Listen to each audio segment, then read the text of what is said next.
जिंदगी में भूल करना पाप कर, जिंदगी में भूल करना पाप कर। हर घड़ी परमात्मा का जाप कर, हर घड़ी परमात्मा का जाप कर।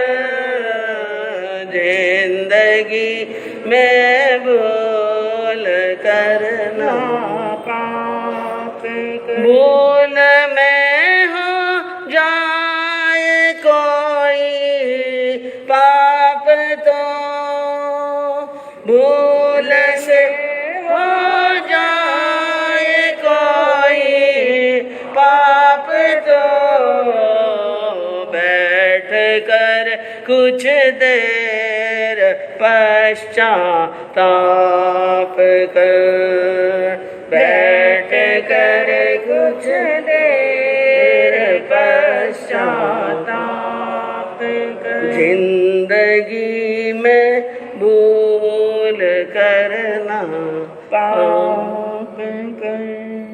सर्वज्ञ सर्वदर्शी चरम तीर्थंकर अहिंसा के अवतार विश्व वंदनीय शासनपति श्रमण भगवान वर्तमान महावीर के पावन चरणों में कोटि कोटि वंदन। हृदय की अनंत अनंत आस्था के केंद्र, संयम धन के दाता, संसार सागर से तिरने का सन्मार्ग बताने वाले पूज्य गुरु भगवंत श्रमण सूर्य दिव्य विभूति 1008 श्री मरुधर केसरी मिश्रीमल जी महाराज साहब के पावन चरणों में कोटि कोटि वंदन। अहिंसा दिवाकर लोकमान्य संत शेरे राजस्थान वरिष्ठ प्रवर्तक पूज्य गुरुदेव श्री रूपचंद जी महाराज साहब के पावन चरणों में कोटि कोटि वंदन।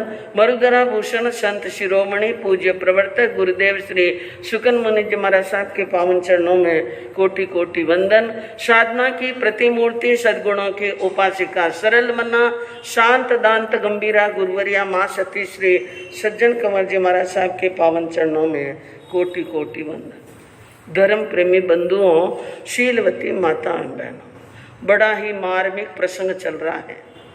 ध्यान से सुनने का प्रयास करना, याद रखने का प्रयास करना और रात में सोते समय आज के व्याख्यान का और कल जो व्याख्यान होगा जिसका परिणाम, उनके बारे में चिंतन करने का जरूर प्रयास करना, जरूर प्रयास करना, क्योंकि ये पाप का फल है।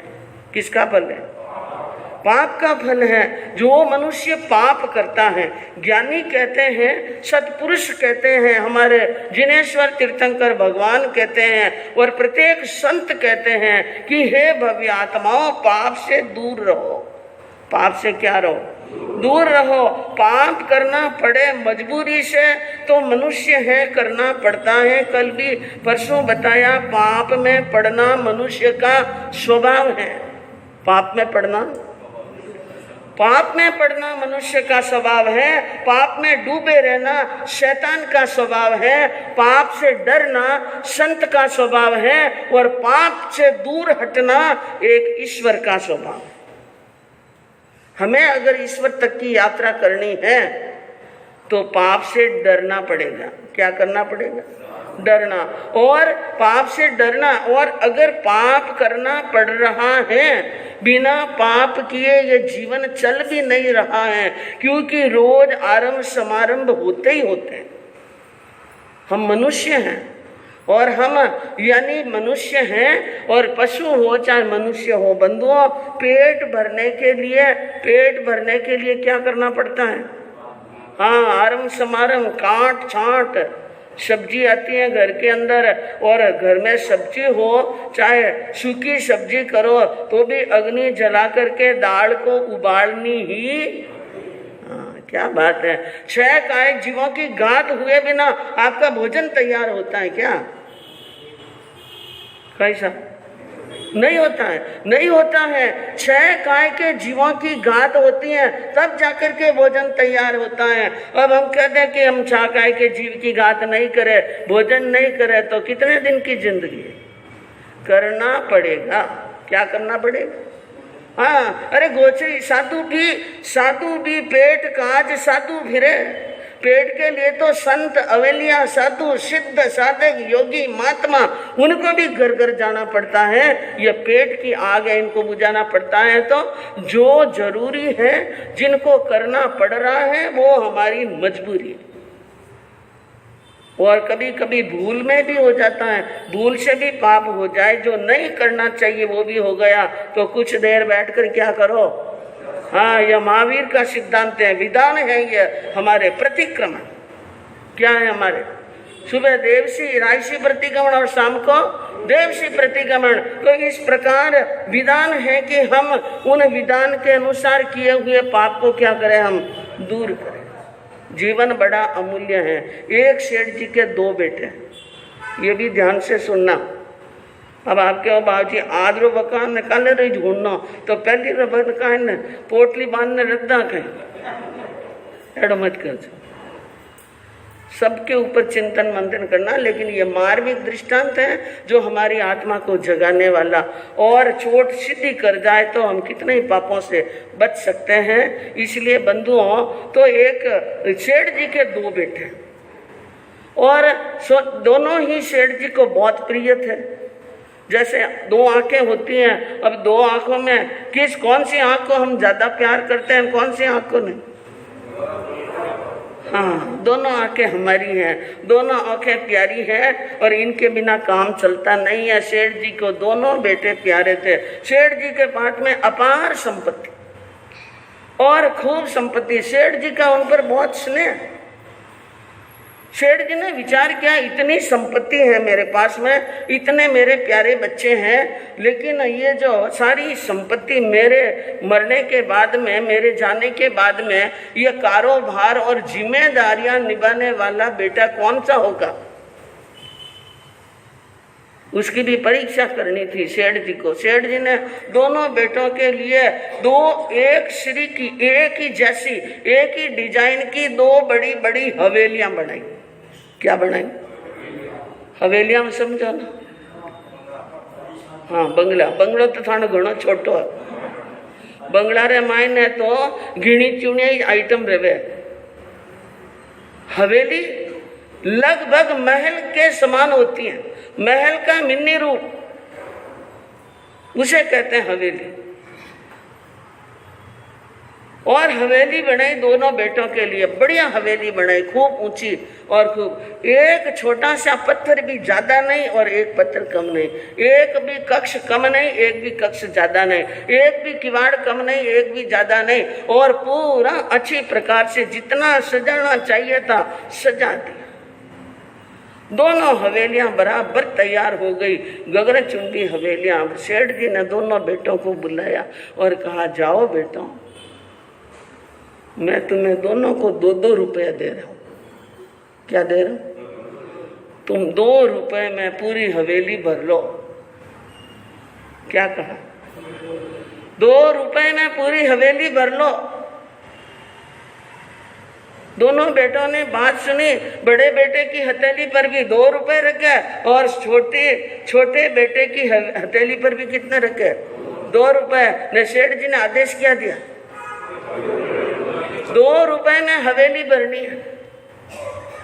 अब बेटे पिताजी के सामने बोल नहीं सकते थे। पुराने जमाने में बेटे बाप के सामने बोलते नहीं थे। बात सुनी, 2 रुपये लिए, मुट्ठी बंद की, रवाना हुए।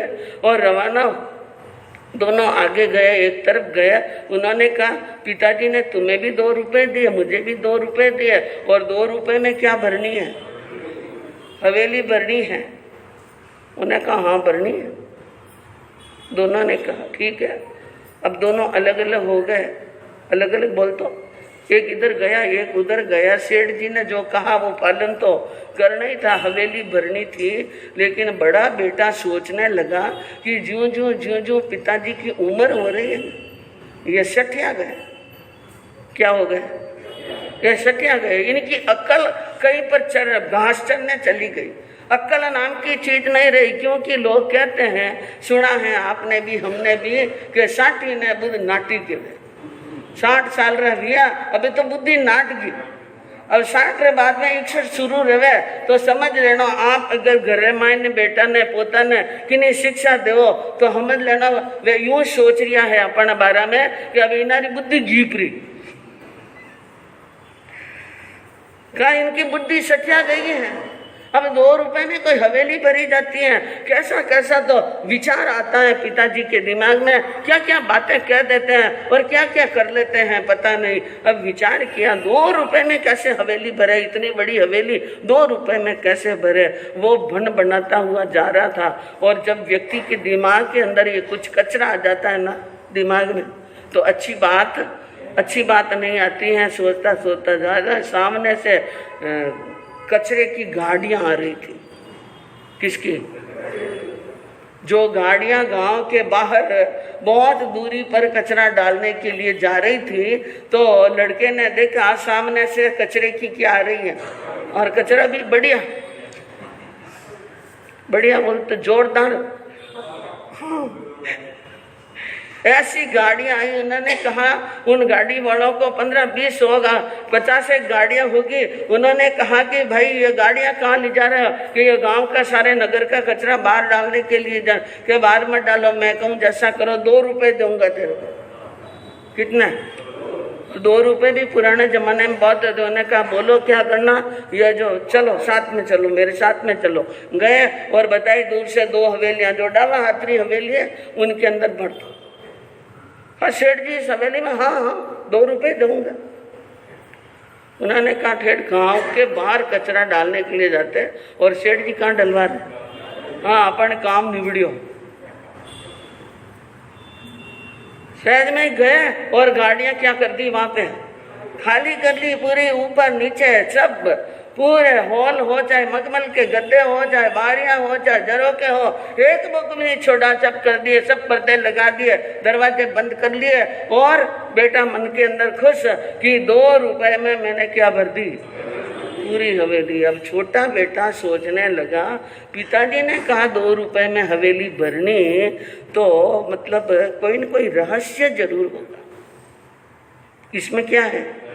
कोई रहस्य है। उसने भी ठंडे दिमाग से सोचकर समझकर एक उपाय उनके दिमाग में गया। वो गया बाहर बाजार में गया और बंधुओं दीपावली आने का समय क्या था नज़दीक, और छोटे छोटे दीपक बहुत मिल रहे थे और रुई की बनी हुई बाटें, वो तो तेल की पीपियाँ लेकर के आया, बाटें लेकर के आया और दीपक लेकर के आया। पूरे घर के अंदर सारे घी के वो तेल के दीपक रख दिए और कहा जिस समय पिताजी के आने का समय होगा मुझे क्या करना मैं कर लूँ। पिताजी के आने का समय निश्चित हुआ और उसने बंधुओं सारे घर के दीपक जो जला दिए और पूरे घर में दीपावली आ गई और पूरा घर रोशनी से भर गया। किससे भर गया? 2 रुपए में घर भरना था, 2 रुपए में क्या भरना, हवेली भरनी थी, उसने भी कर दिया। और यथा समय पिताजी आए और बड़े बेटे के घर की तरफ गए। बड़ा बेटा बहुत खुश हो रहा था कि मैंने बहुत जोरदार काम किया है, इतनी भरी है हवेली की पांव रखने की भी जगह नहीं। वो मन में खुश हो रहा था। पिताजी गए, घर का दरवाजा खोला, अंदर गए, लेकिन क्या जाए, उनके तो बढ़िया यानी प्रेस किए हुए धौले सफेद कपड़े थे। वो अंदर जाने से घबरा रहे। बेटा ये क्या कि बस हवेली भर ली? आपने कहा हवेली भरनी पड़ती। इतनी दुर्गंध आ रही थी, इतनी सड़न हो रही थी और नाक के ऊपर उन्होंने भी कपड़ा लगाया और मन में सोच लिया, अब क्या सोचा पता नहीं। और बाहर आए, उनके छोटे बेटे की तरफ गए और उसने कहा पिताजी पधारिए। अब गए तो घर के अंदर उन्होंने क्या देखा, ऊपर से नीचे तक कोने कोने और छोर चारों तरफ सुंदर सुंदर दीपक जल रहे हैं, प्रकाश हो रहा है। हवेली पूरी अपना दृश्य बता रही है, इतनी सुंदरता, इतना सौंदर्य देखा। सेठ जी ने समझ लिया मन के अंदर कि जान जिम्मेदारी किसको देनी चाहिए। हाँ, क्योंकि जो मतलब समझ जाए, बात का क्या समझ जाए, मतलब समझ जाए, यानी समझदार को इशारे क्या होता है, हाँ, जो मतलब समझ जाए और मतलब का सार समझ जाए वही व्यक्ति हैं। उन्होंने तो बंधुओं अपनी घर की जिम्मेदारी छोटे बेटे को दी। बड़े बेटे ने जो किया, छोटे बेटे ने जो किया, बड़े बेटे ने किया वो अच्छा किया कि बुरा किया? हम उसको मूर्ख कहेंगे, समझदार? मूर्ख। लेकिन बंधु इसको अपने ऊपर घटावे तो अपने ऊपर घटावे हम कि हमें क्या, हमें मनुष्य का जन्म मिला है। मनुष्य का क्या मिला है? जन्म मिला है। और हमें अपने इस जन्म को सुधारने का, जन्म को संभालने का, जन्म को उज्जवल बनाने का महावीर ने, प्रभु ने उपदेश दिया कि इस यानी जीवन को साफ बनाओ, सुथरा बनाओ, शुद्ध बनाओ और इनका समीकरण करो, इनका संस्कार करो। और उसके अंदर हम क्या भर रहे हैं? बोलो। हाँ, अब समझदार हाँ के नादान हाँ के मूर्ख हाँ के मूढ़ हाँ अपने अपने हिसाब से सोच सकते हैं। क्योंकि ये कचरा प्रतीक है पापों का, कचरा प्रतीक है क्रूरता का, कचरा प्रतीक है कसायों का, कचरा प्रतीक है राग और द्वेष, काम, भोग, विषय और विकार, निंदा और विकटता। मनुष्य ज्यादा क्या करता है? निंदा, विकटता, काम, क्रोध, लोभ, ईर्ष्या, द्वेष। एक दुर्गुण है क्या? दुर्गुणों का शिकार होकर के कचरा भर लेता है। और बंधुओं, कचरा भरने के बाद में वो मन में पश्चाताप भी नहीं करता है कि मैंने क्या भरा है। खुश होता है कि मैंने काम कर लिया। और प्रकाश प्रतीक है ज्ञान का। प्रकाश प्रतीक किसका है? हाँ, महावीर कहते हैं ज्ञानवान बनो, और ज्ञानवान बनो, पुण्यवान बनो और सत्कर्म करने वाले बनो। और मन में, दिल में गुणों को धारण करो, सेवा करो, सहायता करो, उपकार करो, सहानुभूति के भाव रखो, करुणा के भाव रखो, उदारता के भाव रखो। बंधुओं, इनके बिना कुछ भी होने वाला, हाँ, जिंदगी बीत रही है, बीतती जा रही है। और हम महापुरुषों के उपदेश को, सत्पुरुषों के उपदेश को जीवन में उतारने से कतराते हैं। इसलिए कहते हैं समझान तू इशारा, समझान तू इशारा, समझाना खेल उनका, समझाना खेल उसका।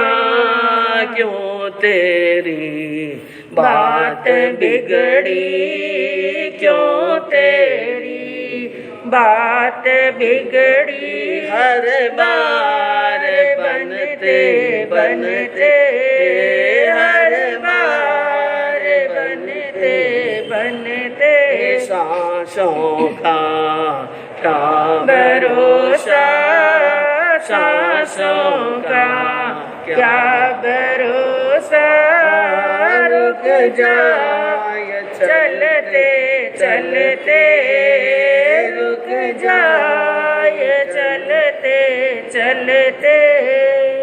महापुरुष उपकार करके, दया करके हमें जागने का संदेश देते हैं, इशारा करते हैं, संकेत देते हैं। लेकिन समझा न तू इशारा, उनका काम है समझाने का। लेकिन मनुष्य इतना धीट बन गया है कि वो इशारा समझता नहीं है, जिनका परिणाम है इस कारण से ही। क्यों तेरी बात बिगड़ी, हर बार बात बिगड़ती है। हर बार मनुष्य जन्म मिलता है, हर बार सतगुरु मिलते हैं, लेकिन हर बार लापरवाह हो जाते हैं और हमारी नैया डूब जाती है। और हम बार बार जन्म और क्या कर रहे हैं?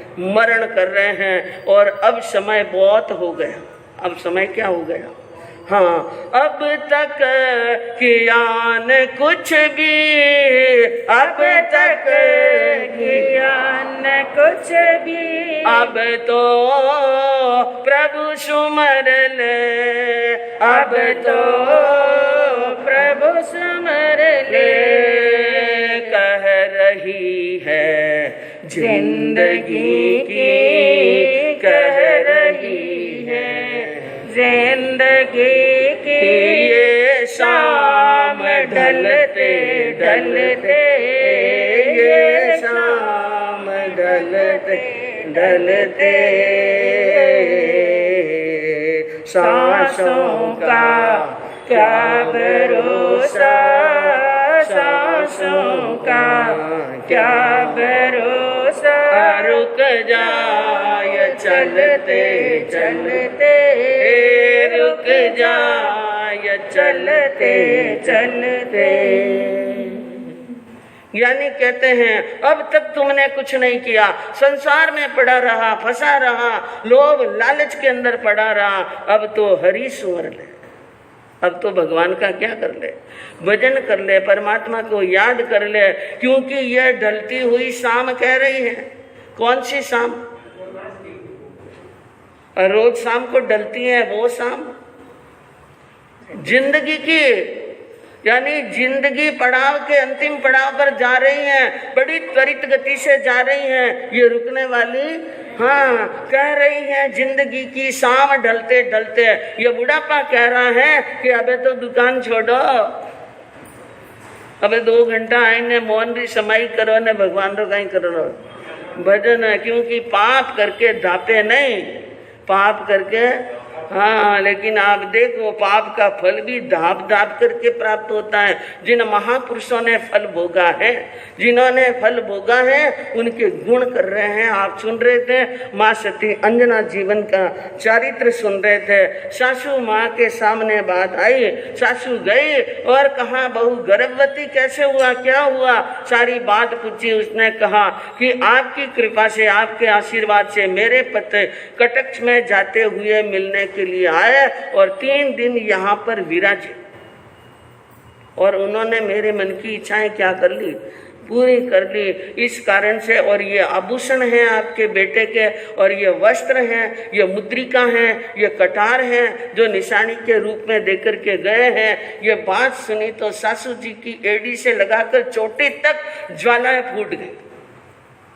क्या कहा सासू ने, मैं तो नहीं मानू साची बात तो कह दे अंजना, मैं तो नहीं मानू साची बात तो कह दे अंजना। अरे झूठ बोलता जरा नहीं लाज, ऐ व्यभिचारण नार तू है, ऐ व्यभिचारण नार। अरे कैसा अनरत किया है पाप ने, धिक धिक तुझे धिकार जी, मैं तो नहीं मानो साची बात तो कह दे अंजना।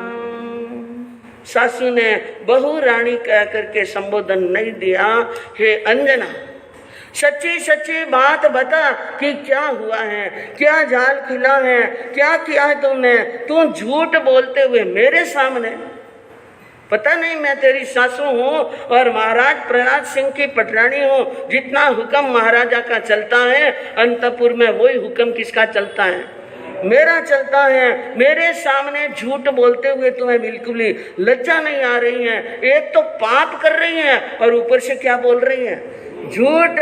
तू व्यभिचारण ना, तू क्या है, व्यभिचारिणी है और तेने अनर्थ किया है। तू इतनी बड़ी पापणी होगी वो तो मैंने सपने में भी नहीं सोचा। एक बार नहीं 100 बार धिक्कार है तुम्हें, 100 बार धिक्कार है। क्रोध में आई हुई केतुमती पटरानी क्या क्या शब्द बोल रही हैं। अरे रे दुष्ट दूर भागण डाकण लोपी कुलरी लाज अंजना, लोपी कुलरी लाज। कुल खापण आई घर में, देख लिवी में आज रे, मैं तो नहीं मानो साची बात तो कह दे अंजना।